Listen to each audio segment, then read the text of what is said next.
Hola chavales, acá los deja comentando chavales. Como ya sabéis, estamos en un nuevo video chavales. En este caso os enseñaré a cómo a tener los punteros de Camtasia Studio chavales. Y los sonidos chavales. Para los sonidos tenemos que tener el cursor XP o como se llama eso, que chavales en mi caso yo lo tenía en el usuario pasado, no sé si me borró chavales. Bueno, en este caso solo enseñaré cómo poner los punteros. Bueno, los sonidos sería el mejor proceso, pegarlos en los punteros chavales. Bueno, vamos a pegar. Si tienen que ir al link chavales, os dará un archivo RAR, clic derecho y extraer aquí, ok. Vamos, aquí me aparece esa imagen que toda redondilla. Una vez hecho eso va a aparecer esto, esta carpetita la vamos a abrir. Vamos a copiar los cursores.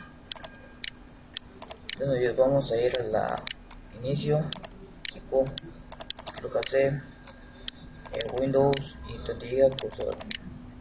Le vamos a dar clic derecho y pegar, ok.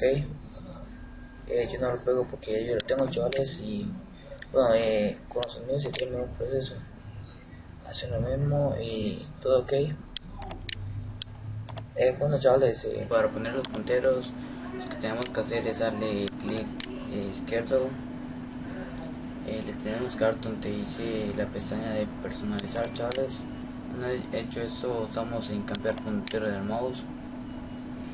Esperamos a que cargue y bueno, como pueden ver que nos va a aparecer chavales. Lo que tenemos que hacer es darle en examinar, buscamos donde tengamos la carpeta. En mi caso ya tengo el escritorio.